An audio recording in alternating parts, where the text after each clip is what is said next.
माजी मंत्री धनंजय मुंडे आणि वाल्मिक कराडवर एकत्रित 307चा गुन्हा दाखल असल्याचा दावा सामाजिक कार्यकर्त्या अंजली दमानिया यांनी केलाय।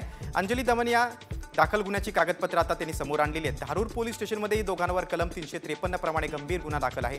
सध्या दोन्ही प्रकरणे न्यायालयात प्रलंबित आहेत, त्यामुळे धनंजय मुंडेंच्या अडचणीत वाढ होण्याची शक्यता आहे।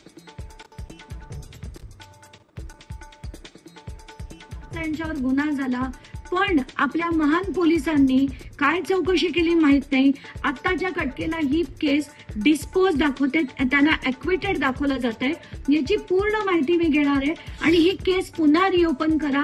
एवढंच नाही, कराड विरुद्ध आतापर्यंत कायद्याप्रमाणे त्यांच्या 14 दिसत आहेत, माझ्याकडे 16 आहेत आणि 16च्या 16 मध्ये 2-3 सोडून बाकी सगळ्या डिस्पोज ज्या केल्यात त्या सगळ्या केसेस रिओपन करा आणि ते या न्यायालयीन समिती पुढे आल्या पाहिजेत, अशी माझी थेट मागणी।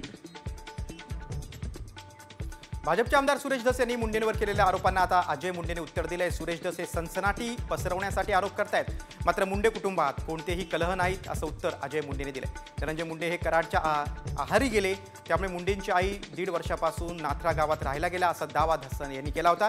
त्यावरून आता अजय मुंडेंनी उत्तर देत धसांवर पलटवार केलाय।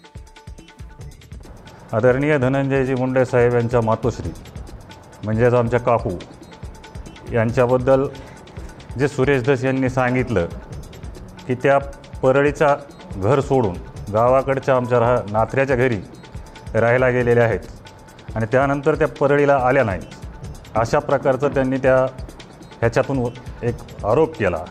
आणि दुसरा आरोप केला की त्यांचे चुलत भाऊ मी असेल किंवा आमचे दुसरे भाऊ असतील हे धनंजय मुंडे साहेबांवर नाराज आहेत।